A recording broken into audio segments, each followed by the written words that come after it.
Peace be with you. Hope you all are doing well. Kindly all of you react with thumbs up if my voice is clear to all of you.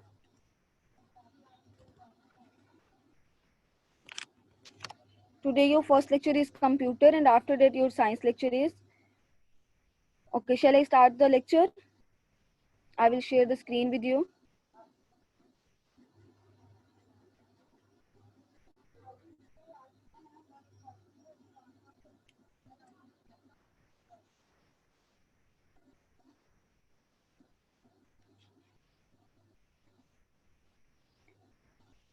So in your last lecture हमारा जो थोड़ा सा lecture था वो रह गया था, ठीक है, कुछ इशू की वजह से। तो अब हम स्टार्ट कर रहे हैं। रिव्यू दे रही हूँ मैं। हमने एप्लीकेशन सॉफ्टवेयर स्टार्ट करना था। एप्लीकेशन सॉफ्टवेयर में मैंने आपको बताया था कि क्या होता है, किस लिए डिज़ाइन किया गया एप्लीकेशन सॉफ्टवेयर डिज़ाइन किया गया है to help user do some type of work. It can be classified into 2 categories, ठीक है। इसको 2 कैटेगरीज में क्लासीफाई किया गया था। उसमें पैकेजेस थी और यूटिलिटीज थी। पैकेजेस हमारे पास क्या था कि ऐसी कंप्यूटर एप्लीकेशन, ठीक है, जो एक या एक से ज़्यादा प्रोग्राम के ऊपर क्या होती है, क्रिएटेड होती है to do a particular type of work, जो कि एक पर्टिकुलर टास्क के लिए यूज़ की जाती है, ठीक है। पैकेजेस में इंक्लूड क्या क्या था? वर्ड पैड था, माइक्रोसॉफ्ट वर्ड था, वर्ड प्रोसेसर था, प्रेजेंटेशन सॉफ्टवेयर थे, पावर पॉइंट था, डेटाबेस मैनेजमेंट सिस्टम थे, माई एसक्यूएल था, ठीक है।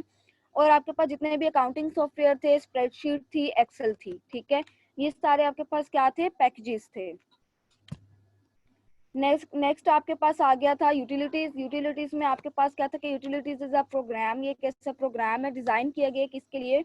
To do maintenance work on the system और ऑन द सिस्टम कंपोनेंट्स, और सिस्टम के कंपोनेंट्स के लिए, ठीक है। यूटिलिटीज इंक्लूड अब किसके इसके पास आपके पास यूटिलिटीज के अंदर क्या क्या इंक्लूड था? बैकअप सॉफ्टवेयर थे, सारे बैकअप सॉफ्टवेयर जिसकी वजह से आपका जो कंप्यूटर के जितना भी बैकअप होता है, डाटा होता है, उसका क्या हो सकता है? रिकवर हो सकता है। उसके बाद आपके पास एंटीवायरस सॉफ्टवेयर थे। एंटीवायरस सॉफ्टवेयर किस लिए यूज थे? कि आपके पास अगर सिस्टम में कोई वायरस आ गया तो उसको खत्म करने के लिए, आपके पास डीबग करने के लिए कौन सा यूज होता था प्रोग्राम, ये सॉफ्टवेयर, वो था एंटीवायरस। उसके बाद आपके पास फ्रेगमेंटर्स थे, ठीक है, जो कि किस लिए यूज होते थे? आपका जो सिस्टम है उसको जब वो ज्यादा आपकी डिस्क जो होती है वो स्टोरेज एक्स्ट्रा स्टोरेज ले लेती है, तो उसको क्लीन करने के लिए यूज हो रहा था। उसके बाद आपके पास डिस्क कंप्रेशन यूटिलिटीज थी, ठीक है, जो कि आपकी डिस्क को मैनेज करने के लिए यूज होती है। उसके बाद आपके पास आ गई थी कंप्यूटर लैंग्वेजेस। कंप्यूटर लैंग्वेजेस से हमारा जो लेक्चर था वो कंटिन्यू होना था, ठीक है। तो कंप्यूटर लैंग्वेजेस में क्या थी कि आ computer language also called a programming language. अब कंप्यूटर लैंग्वेज क्या है? जैसे हम लोगों को अपनी बात को अंडरस्टैंड करने के लिए, ठीक है, एक किसी लैंग्वेज की ज़रूरत होती है, और किसी को बताने के लिए हमें उस लैंग्वेज की ज़रूरत होती है, ठीक है। वो फिर उस लैंग्वेज को समझता है और उसको अंडरस्टैंड करता है।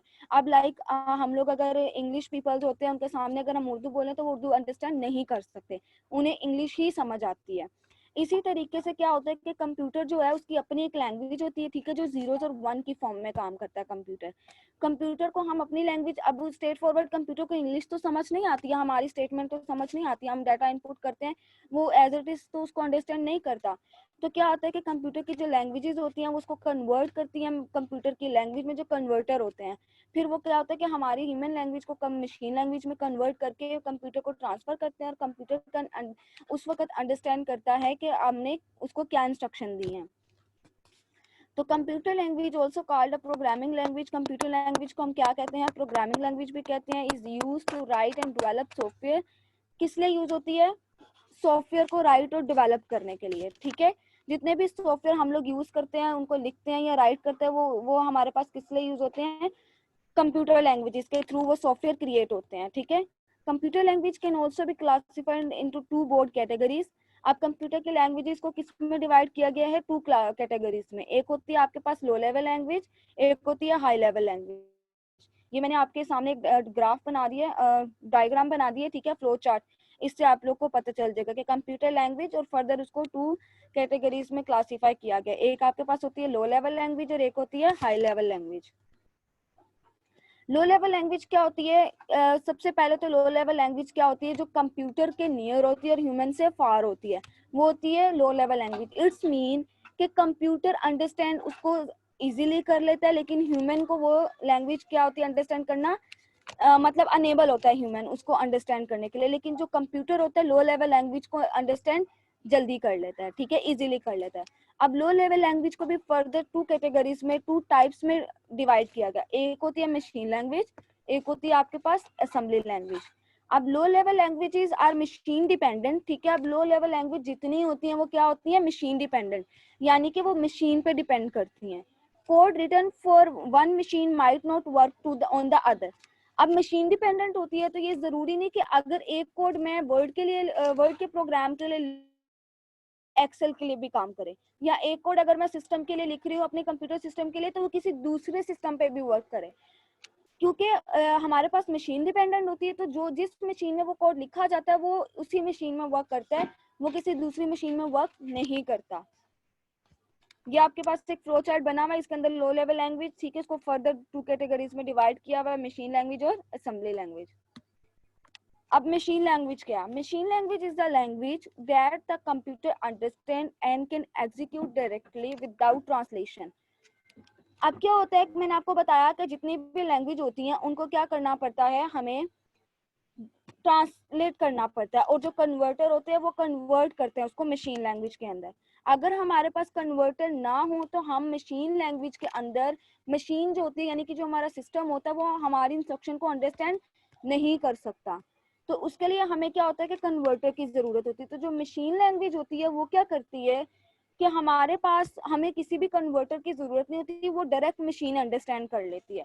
तो उसने यही लिखा कि machine language is the language that the computer understand and can execute directly without translation. हमारे पास क्या होता है कि मशीन लैंग्वेज कंप्यूटर जो होता है वो अंडरस्टैंड कर लेता है, ठीक है, डायरेक्टली उसको, और उसको एग्जीक्यूट भी कर लेता है, उसको ट्रांसलेशन करने की जरूरत नहीं होती। In machine language, each instruction is written in the form of a long string of zeros and ones.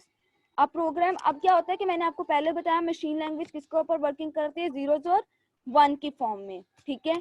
अब program written in machine language runs very fast. अब मशीन लैंग्वेज के अंदर जो प्रोग्राम होते हैं वो बहुत फास्ट वर्किंग करते हैं, ठीक है। ट्रांसलेशन इज रिक्वायर्ड, ठीक है, और इसके लिए नो ट्रांसलेशन इज रिक्वायर्ड, इसके लिए हमें किसी ट्रांसलेशन की जरूरत नहीं होती। These program are however very difficult to write. लेकिन क्या होता है कि ये जो प्रोग्राम होते हैं इनको लिखना डिफिकल्ट होता है। नेक्स्ट बेटा आप लोगों के पास आ जाती है असेंबली लैंग्वेज। जैसिका ने लास्ट टाइम पूछा था कि असेंबली लैंग्वेज क्या होती है। जैसिका, ये आपको, दिस इज फॉर यू कि I will tell you that what is assembly language. मैंने आपको बताया था कि assembly language low level language होती है, ठीक है। अब फर्दर क्या होता है कि was the first computer language to use words made with letters of the English alphabet. Assembly language हमारे पास फर्स्ट कंप्यूटर लैंग्वेज थी, ठीक है, जो कि यूज होती थी, वर्ड्स के अंदर यूज हुई थी, ठीक है। इसको वर्ड्स और लेटर और इंग्लिश अल्फाबेट्स के थ्रू बनाया गया था, ठीक है। It was developed in 1950। इसको डेवलप किया गया था कब, 1950 में। इन असेंबली लैंग्वेज के अंदर क्या होता है, each instruction to the computer is written using a letter combination. Assembly language में हर इंस्ट्रक्शन हमारे पास क्या होता है, लेटर्स का कॉम्बिनेशन होता है, ठीक है। लेटर कॉम्बिनेशन के थ्रू लिखी जाती है। It tells the computer where the data is. ये कंप्यूटर को बताती है कि डाटा किधर है, and what to do with it, और डाटा के साथ क्या आपने एग्जीक्यूशन परफॉर्म करनी है। Like machine language, assembly language is also a machine dependent.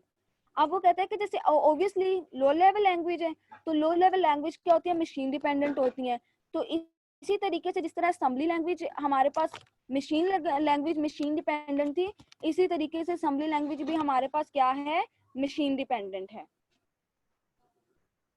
यहाँ तक कोई बात अगर समझ नहीं आई तो kindly write in a chat box, I will answer your question, और react with thumbs up if everything clear. React with thumbs up.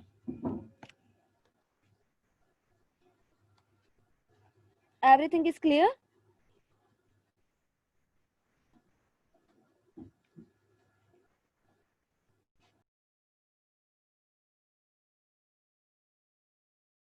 Student sister ji here.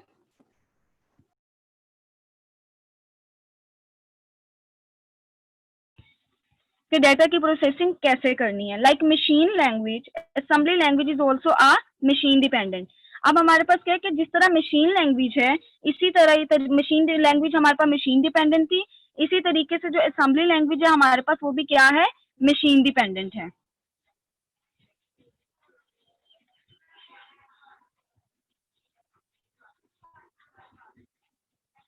Next one is high level language. High level language क्या होता है कि जो computer से far होती है, far from computer and near to human, यानी कि जो ह्यूमन है उसे इजीली अंडरस्टैंड कर लेता है, लेकिन जो कंप्यूटर है उसके लिए उसको कन्वर्टर की जरूरत होती है, कंप्यूटर डायरेक्ट उसे अंडरस्टैंड नहीं करता। The wide use of computers by the mid of 1950s led to DOS world due to